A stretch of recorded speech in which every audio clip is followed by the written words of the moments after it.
할렐루야. 네, 감사합니다. 네. 아, 여러분 잘 아시는 소크라테스 아시죠? 소크라테스, 발크라테스라고도 알려져 있는 소크라테스를 그 현인으로 많이 알려져 있습니다. 근데 소크라테스는 사람들이 갖고 있는 질문에 대한 모든 답을 알기 때문에 와이즈맨, 현인이라고 알려져 있지 않습니다. 소크라테스는 왜 현인으로 알려져 있는가? 그는 질문에 대한 답을 아는 대신에 좋은 옳은 질문, right question, 옳은 질문을 물을 줄 알기 때문에 현인으로, 와이즈맨으로 알려져 있습니다. 그러니까 현명한 사람들은 문제의 해답을 알고 있는 사람들이 아니라 올바른 질문을 할 줄 아는 사람이 현명한 사람이라는 뜻입니다. 올바른 질문은 우리 마음에 깊이 숨겨져 있는 동기를 파고듭니다. 우리의 심령을 꿰뚫는 답을 유도를 합니다. 옳은 질문은 우리의 마음 가운데 감춰져 있는 숨은 동기를 드러내서 우리로 하여금 진실을 바라볼 수 있게끔 하는 것이 옳은 질문입니다. 닥터 그레고리 스탁이라는 분이 계세요. 그레고리 스탁이라는 분이 질문의 책, The Book of Questions라는 책을 썼습니다. 재미있는 책이에요. The Book of Question에 거기에는 우리의 깊은 생각을 유도하면서 우리가 다시 한번 깊이 있게 생각해 보지 않고는 대답할 수 없는 275개의 질문을 나열하고 기록하고 있는 책입니다. 거기에 몇 가지 예를 한번 들어볼게요. 오늘 저녁 당신이 누구와도 말 한마디 못한 채 죽는다면 무슨 말을 전하지 못한 것이 가장 안타깝게 여러분 스스로 느끼시겠습니까? 그리고 그 말을 아직도 여러분이 하지 않은 이유는 도대체 무엇입니까? 굉장한 질문이죠. 보통 질문이 아닙니다. 또 질문이 있습니다. 다른 사람을 아프게 상처낼 수 있는 부두 인형 여러분 아시죠? 이렇게 콕 찔러서 하는 거. 부두 인형이 여러분이 있으시다면 지금 사용하시겠습니까? 여러분의 집에 불이 났습니다. 사랑하는 가족을 다 구해내고 마지막으로 한 번만 더 불 속에 들어가서 뭔가 구해낼 수 있다고 판단될 때 여러분은 무엇을 꺼내 오시겠습니까? 밤에 파킹장에서 옆에 차에 조금 스크래치를 냈습니다. 아무도 보는 사람은 없습니다. 보험 처리가 가능한 정도로 긁혔습니다. 손해를 물어준다고 연락처를 남기시겠습니까? 어느 집에 초대되어서 식사를 하는데 샐러드가 탐스럽게 담긴 디쉬에 죽은 바퀴벌레가 있었습니다. 어떻게 하시겠습니까? 이런 질문들이 275개나 있습니다. 이러한 질문들은 우리를 당황스럽지만 답을 하지 않을 수 없게끔 하는 그러한 질문들입니다. 우리의 내면을 드러낼 수밖에 없는 그런 질문들입니다. 바른 질문은 우리로 하여금 우리의 숨겨진 마음을 꿰뚫어 보게끔 하고 있다는 말씀입니다. 그리고 우리에게 바른 결정을 스스로 내릴 수 있도록 유도하고 있습니다. 하나님께서도 사람들의 마음을 꿰뚫는 질문을 하신 것을 성경 여러 군데에서 살펴볼 수가 있습니다. 그리고 그 질문을 당한 사람들이 스스로 하나님께서 원하시는 결단을, 그 마음을 알고 결단을 내릴 수 있도록 유도하신 질문들입니다. 하나님의 질문들은 상당히 어찌 보면 의도적입니다. 우리들의 영적 상태와 관련이 있는 그런 질문들입니다. 오늘은 이러한 하나님의 질문들을 성경을 통해서 살펴보면서 우리가 주의 인도를 따른다는 것이 어떤 것인가를 질문의 각도에서 돌이켜보고 살펴보기를 원합니다. 첫 번째 질문입니다. 내가 어디에 있느냐? 내가 어디에 있느냐? 첫 번째 성경에 나타난 질문입니다.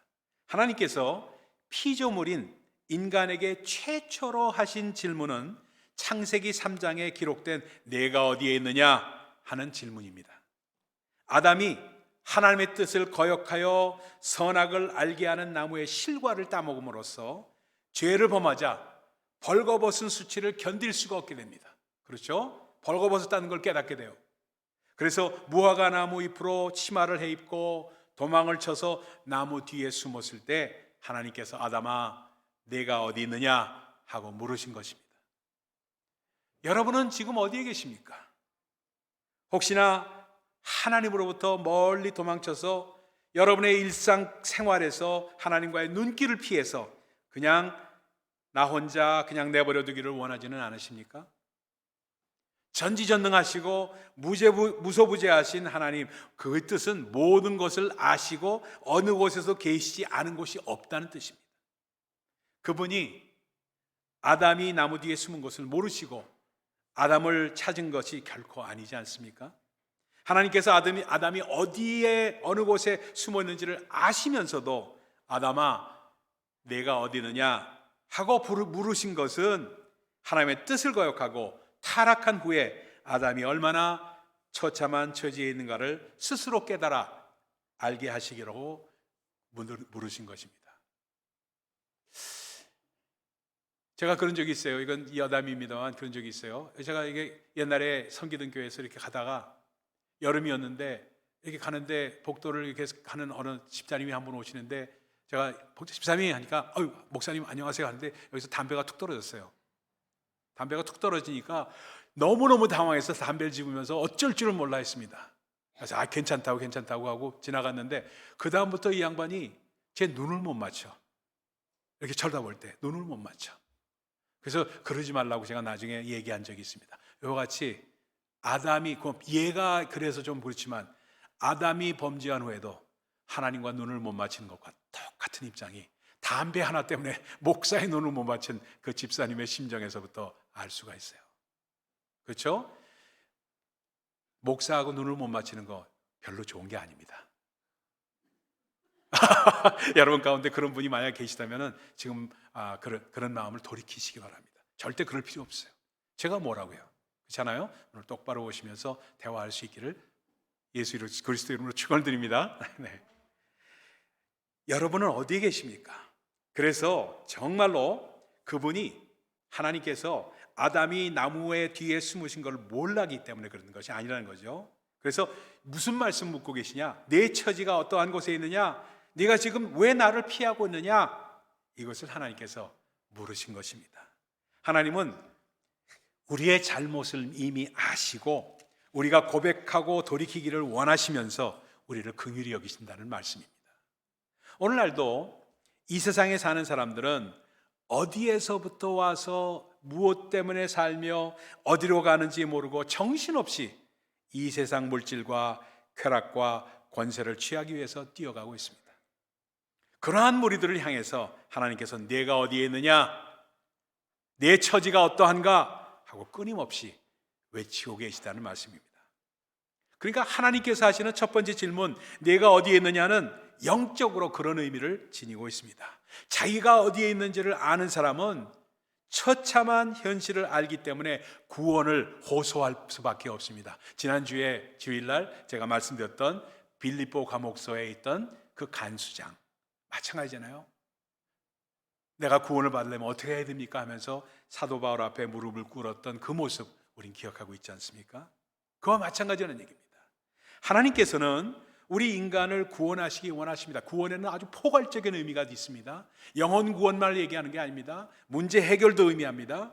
그래서 구원하시는 그분께 나아가려면 철저하게 우리의 현위치를 알아야 한다는 사실을 말씀하고 있습니다. 당신은 어디로 가지고 계십니까? 하고 첫 번째 페이지에 전도지에 어느 전도지에 실려 있었습니다. 그러면서 그 밑에 지옥을 가려면 어떻게 하면 되나요? 하니까 맨 뒷장에다 답이 있습니다. 아무것도 안 해도 된다 하고 답이 되어 있습니다. 여러분 많이 보셨을 거예요. 그렇습니다, 여러분. 우리의 현재 본전이 지옥이라는 말입니다.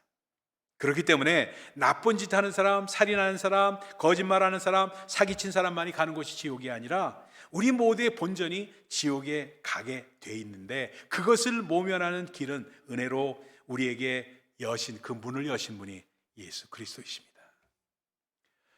우리가 예수를 안 믿기 때문에 지옥으로 가는 것은 맞는 말이지만 그 이전에 우리의 원래 운명이 지옥행인데 예수께서 지옥으로 갈 운명을 바꿀 수 있는 길을 열어놓으셨다는 뜻입니다. 우리의 현재 위치, 절망적인 나의 위치, 하나님을 떠나서 벌거벗은 존재라는 나의 위치를 깨달으라는 것이 첫 번째 질문인 내가 어디에 있느냐입니다. 그렇게 물으신 거예요. 여러분은 어디에 계십니까? 믿음은 들음에서 나는 것입니다. 그래서 보고서 믿는 것은 믿음이 아닙니다, 여러분. 가끔 사람들에게 제가 듣는 말이 있어요. 목사님, 저는 참 잘 믿으려고 하는데요, 안 믿어져요. 믿음이 있어야 교회에 나오죠 하는 그런 분도 계세요. 이 말에는 논리적인 모순이 적어도 두 가지가 있습니다. 내 이론은 도저히 안 믿어지니까 그러니까 믿는 겁니다. 역발상이에요. 내 이론으로는 안 믿어지니까 그러니까 믿는 겁니다.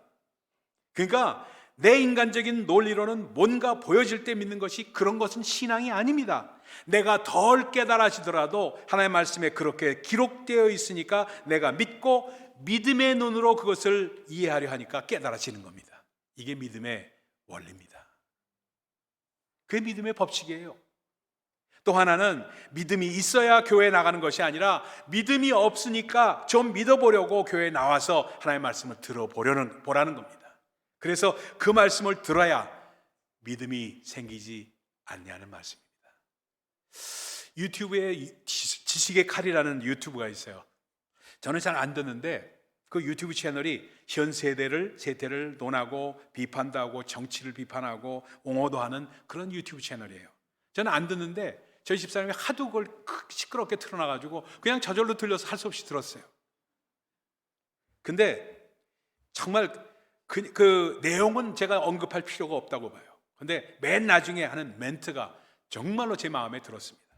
뭐냐면, 여러분은 전하시고 공유해서 자기의 방송을 듣고 보게끔 해달라고 그런 얘기예요. 그러면서 마지막에 아주 도전적인 멘트를 그 사람이 합니다. 설득은 제가 하겠습니다. 설득은 제가 하겠습니다. 그 얘기가 하더라고요. 깜짝 놀랐어요. 얼마나 당찬 말인지 이루 말할 수가 없어요. 그런데 이것이 바로 목사가 해야 될 일입니다. 목사가 해야 될 일이에요. 조금 지금 마음 가운데 캥기는 게 있고 뭐 하더라도 설득당해서 여러분이 마음 가운데 갖는 것이 믿음이라는 거예요. 믿음은 마음의 설득입니다. 말씀을 듣고 깨달아지는 것, 마음의 설득이 되는 것을 믿음이라고 성경은 정의를 내리고 있습니다. 하나님의 말씀을 전하면서도 이런 배짱이 없이 그냥 전하는 것, 사실 문제가 있어요. 그런데요, 말씀을 듣고 안 믿어지는 것이 아닙니다, 여러분. 실제로는 사도 바울이 말씀하시기에는 내 마음에 하나님 두기를 싫어하기 때문에 안 믿어진다는 거예요. 죄송합니다. 내 마음에 하나님 두기를 싫어하는 사람들에게는 하나님께서 어떻게 하실 수가 없다는 말씀입니다. 그래서 사도 바울은 로마서 1장 28절에 이렇게 말합니다. 저희가 마음에 하나님 두기를 싫어하며 하나님께서 저희를 그 상실한 마음대로 내어버려 두사 합당치 못한 일을 하게 하셨다 하고 기록을 합니다. 내가 내 마음에 하나님 두기를 기꺼워하는 자는 아직 확실하게 믿어지지 않을지라도 열심히 하나님의 말씀이 선포되는 곳에 오는 것이 내가 할 일이라는 겁니다. 열심히 들어보고, 그리고 의문이 생기면 질문도 해보고 생각도 해보고 이치를 따져보기도 하고 때로는 씨름도 하고 마음 가운데 막 스트러글도 하고, 그것이 하나님 두기를 원하는 사람의 자세라는 겁니다. 여러분은 지금 어느 위치에 계십니까?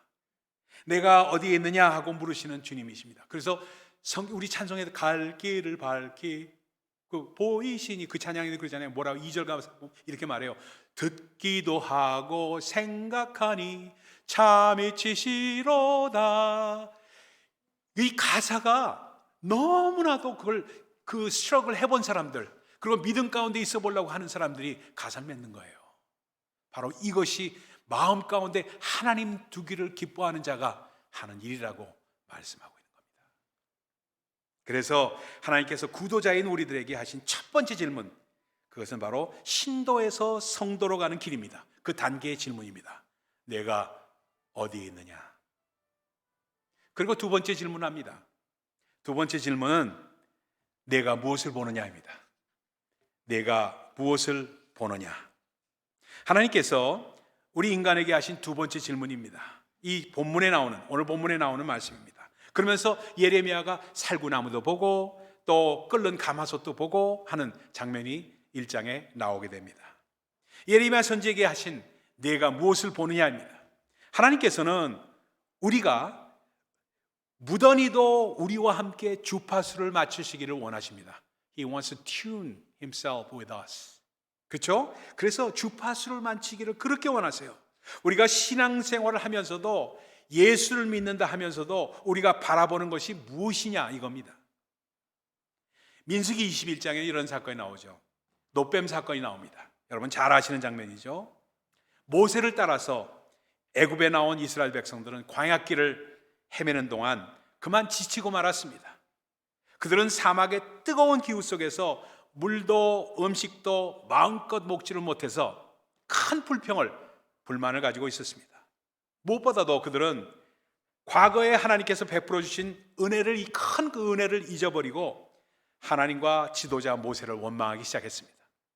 그러자 하나님께서 진노하셨습니다. 하나님께서는 광야에 서식하고 있던 불뱀들로 하여금 이스라엘 백성들을 물게 하셨습니다. 이로 인해서 수많은 이스라엘 백성들이 순식간에 독이 올라서 죽기 시작했습니다. 이에 놀란 백성들이 그냥 모세에게 나와서 말합니다. 우리가 여호와 당신을 향하여 원망함으로 범죄하였사오니 여호와께, 모세여 여호와께 기도하여 이 뱀들을 우리에게서 떠나가게 하옵소서 하고 부탁을 합니다. 백성들의 참회를 보고서 그 모세는 백성들을 위해서 기도합니다.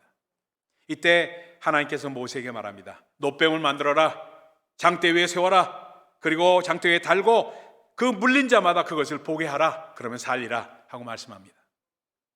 이렇게 해서 모세는 놋으로 뱀을 만들어서 장대 높이 달았습니다. 불뱀에 물린 사람들 중 이 놋뱀을 본 자들은 그 즉시 깨끗이 고침을 받게 됩니다. 그런데 여러분, 이 장면을 한번 제가 스티븐 스필버그가 돼가지고 재현을 한번 해보자고 생각해 봅시다. 그때 모세가 이스라엘 백성들에게 뭐라고 말했겠습니까? 여러분, 물뱀에 물린 여러분, 이제 살 길이 생겼습니다. 염려 마세요. 이 장대 위에 달린 놋뱀을 바라보십시오. 그러면 삽니다. 하나님께서 그렇게 말씀하셨어요 하고 말하지 않겠어요? 근데 그것을 듣고 있던 사람이 뱀에 물린 자리만 쳐다보면서 눈물 흘리면서 죽어가는 자기 운명을 탓하고만 있다면 어떻게 되겠습니까? 이와 마찬가지입니다. 이 광야 같은 세상에 살면서 얼마나 많은 문제를 우리는 겪고 있습니까? 그런데 우리에게 무슨 문제가 있더라도 그 문제만을 바라보고 있는 한 그 문제를 해결할 길이 없다고 하나님께서는 놋뱀 사건으로 우리에게 알려주고 계십니다. 그 문제를 해결하실 수 있는 분을 바라봐야지 문제만을 바라보고 있을 때는 해결이 안 된다는 겁니다. 문제만을 바라보면 문제가 더 커져 보입니다. 그런데 문제에서 벗어나서 문제를 객관적으로 삼자적인 입장을 보고 바라보고 하나님을 바라볼 때 문제 해결책이 생기기 시작한다는 겁니다. 그래서 히브리서 기자는 말씀합니다. 믿음의 주여 온전케 하시는 예수를 바라보자. 그렇습니다, 여러분. 베드로의 예를 볼까요? 베드로가 물 위를 걸어오시는 주님을 보면서 주여 만일 주시어든 나를 명하사 물 위로 걸어오게 하소서, 오라 하소서 하고 말합니다. 그때 오라 하고 주님의 말씀을 듣고 그가 발을 디딜 때 베드로는 물 위를 걸었습니다. 근데 조금 있다가 발 아래 거친 풍랑을 바라보니까 바다에 빠지고 주여 나를 구해 주소서 하고 소리 지르지 않습니까? 이 기사에서 매우 중요한 교훈은 세상의 변화를 바라볼 것이 아니라 주를 바라보면서 나아갈 때 우리는 성공하는 신앙생활을 할 수 있다는 레슨입니다. 바라봄의 원칙입니다. 무엇을 바라보느냐는 겁니다. 승리하는 성도의 삶에 필요한 질문입니다. 내가 무엇을 보느냐? 두 번째 하나님의 질문입니다. 그렇기 때문에 우리가 정말 이 세상에서 어려움이 많죠. 교회에서도 그렇잖아요. 우리가 다른 생각을 갖고 있는 사람 보면 저 사람 왜 저렇게 생각하고 문제만을 바라보다면은 전체 해결이 없어요. 그러나 이 문제 해결하시는 주님을 함께 바라볼 때 문제는 얼마든지 해결이 될 수 있다는 것을 꼭 기억을 하셔야만 합니다. 세 번째 마지막 질문입니다. 무엇을 구하느냐? 세 번째 마지막이 아니에요. 네 번째까지 있습니다. 그대로 짧아요. 세 번째 질문이 무엇을 구하느냐? 첫 번째는 무엇을 어디에 있느냐? 두 번째 뭐였죠? 무엇을 보느냐? 세 번째는 뭐였죠? 무엇을 구하느냐입니다. 예수님의 짧은 공생의 기간 중에 그분께 나오는 사람들은 항상 무엇인가를 구했습니다. 병자들은 병 낫기를 구했고요. 유대인들은 뭘 구했냐면 표적을 구했습니다. 이방인들은 뭘 구했어요? 지혜를 구했습니다. 항상 구했어요. 그러니까 주님은 요한의 제자들이 조칠 때 무엇을 구하느냐 하고 묻고 계시면서 심지어는 소경 바디메오가 다윗의 자손 예수여 나를 불쌍히 여기소서 하고 소리 지를 때에도 아예 이렇게 말씀하십니다. 네가 나에게 무엇을 하여 주기를 원하느냐? 무엇을 하여 주기를 원하느냐? 무엇을 구하느냐는 질문입니다.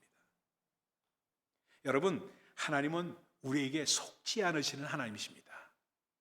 만홀히 여김을 당하지 않으시는 하나님이십니다. 많은 사람들이 기도할 때 무슨 제목을 놓고 기도하는가 분명히 따지고 분명히 물어보면 그냥 두리뭉실로 넘어가는 수가 너무나도 많습니다. 영어로 표현하면 이렇게 말해요. I don't know what I want from God. 그러니까 무엇을 하나님으로부터 받기 원하는지를 확실치 않은 사람들이 너무나 많아요. 그래서 이렇게 얘기해요. I don't know what I want from God. 내가 하나님부터 뭘 원하는지 모르겠다. 또 두 번째는 뭐가 잘못되는 건지 아세요? I don't know what I really need. I don't know what I really need. 내가 정말로 필요한 것이 무엇인지를 알지 못하는 수가 너무나도 많아서 그렇게 표현합니다. 내가 진실로 구하는 것이 무엇인지, 그것이 왜 진정 필요한 것인지를 모르면서 그냥 기도하는 겁니다. 또 세 번째로 잘못 저지른 실수는 이렇게 나옵니다. I don't know what God has for me. 그러니까 도대체 무엇을 하나님께서 나에게 해줄 수 있는지를 모른다는 겁니다. 이 세 가지가 I don't know what I want from God. I don't know what I really need. I don't know what God has for me. 이 세 가지가 있으니까 그냥 해줄 수 있는 게 없어요. 그래서 마지막에 어떻게 기도가 나가는 줄 아십니까? 기도가 God, why don't you surprise me? 하나님이시여 왜 나를 놀라게 그냥 하지 않으십니까? 하고 하는 기도를 하는 경우가 너무나도 많은 거예요. 물론 여러분의 경우에 좀 다를지 모르겠어요. 그러나 비슷한 맥락으로 흐르는 기도가 너무나도 많다는 사실입니다. 그렇게 되기 때문에 우리의 신앙이 그냥 기복신앙으로 흐릴 수가 너무나도 많다는 겁니다. 안다고 하면서 믿는다고 하면서 우린 하나님을 너무 모르고 있어요. 남을 통해서 들은 하나님, 남의 체험과 간증을 통해서는 하나님에 대해서 알겠는데 들었는데 내가 가지고 있는 하나님에 대한 거의 모든 지식이 간접 체험일 뿐이에요. 그러니까 하나님에 대해서는 많은 것을 들은 것 같은데 직접 체험한 것이 없어요. 그러니까 구체적으로 하나님께 구할 줄을 모르는 겁니다. 여러분, 우리 하나님은 어떤 분이시냐 하면 구체적인 하나님이십니다. 이제부터라도 하나님께 구하는 것에 대해서 노트를 쓰세요. 노트를 쓰세요. 노트를 쓰시면은 여러분의 구하는 것이 명확해집니다. 다시 한번 think about it 하면서 됩니다. 아주 조그만 것일지라도 기억할 수 있도록 기록하시고 구체적으로 구하십시오. 그래서 체험하십시오. 하나님께 구하는 것이 많은 사람들이 체험을 많이 합니다. 그 많은 사람일수록 더욱더 체험을 합니다. 또 그런 사람이 하나님 앞에서 더욱더 겸손한 사람이 됩니다. 구원한 것이 없는 사람들은요, 내가 다 있는데 뭘 구해? 그러면서 하나님께 내가 도와줄 것이 없는가를 찾는 사람들은 교만한 사람들입니다. 하나님을 더 알아가야만 합니다. 이러한 세 번째 질문이 단계에 들어서는 사람을 바로 제자라고 부릅니다. 제자라고 불러요. 마지막 네 번째 질문입니다. 네 번째 질문은 우리 주님께서 하신 질문입니다. 내가 나를 사랑하느냐? 내가 나를 사랑하느냐? 첫 번째 질문 뭐였죠? 내가 어디에 있느냐였죠? 두 번째 질문 뭐였어요? 내가 무엇을 보느냐?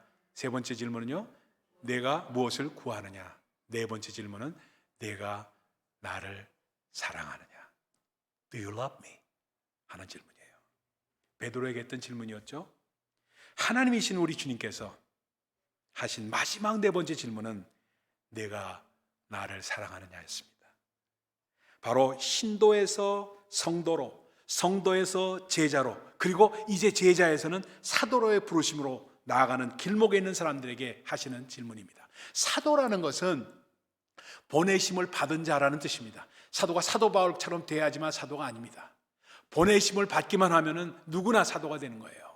그러니까 예를 들어서 오늘 신방을 가야 되는데 신방, 집사님 저희 신방 같이 가십시다. 양로원에 신방 가고 병원에 신방 가서 신방 부르심을 받고 가게 되면은 그 사람은 사도입니다. 왜? 부르심을 받은 자이기 때문에. 그리고 어느 집에 가서 그 집에 가서 축복을 구하고 기도해 주러 가서 기도해 주면은 그 사람은 부르심을 받은 자이기 때문에 사도의 직분을 감당하는 겁니다.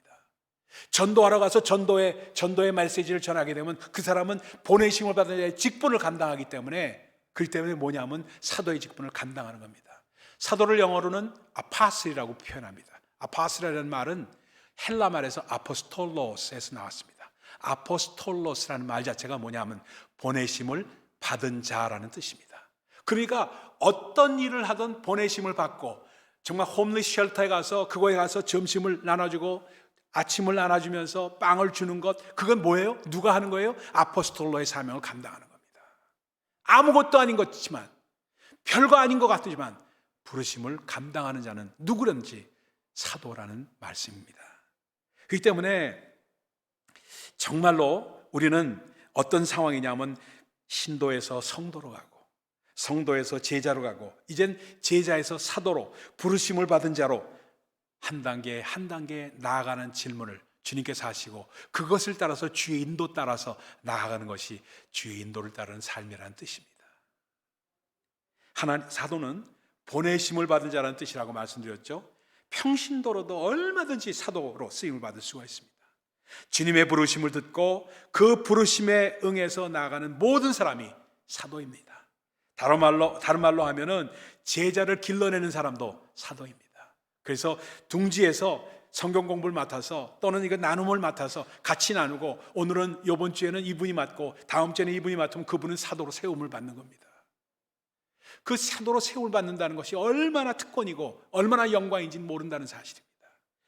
교회 일꾼으로 세움을 받는 것도 마찬가지입니다. 올해 2023년도에 어떤 예배부장으로 또는 무슨 어떤 부장으로 또는 어떤 일로 또는 PPR로 이렇게 정말 세움을 받고 그 일을 감당하게 되면 사도로 그 일을 교회를 위해서, 주의 몸된 교회를 위해서 섬기는 겁니다. 그것을 찾고 안 하겠다고 하면은 보내심을 보내시는 주님의 뜻을 거역하는 것이 되는 겁니다. 그래서 바로 제자를 길러내는 그런 사람이 되는 겁니다. 처음 예수를 믿는 사람에게 하나님을 소개하고 양육하는 일을 하는 모든 사람들이 사도입니다. 그래서 우리 주님은 말씀하십니다. 내 양을 치라. 내 양을 내게 맡길 테니 내 양을 치라 하고 말씀하십니다.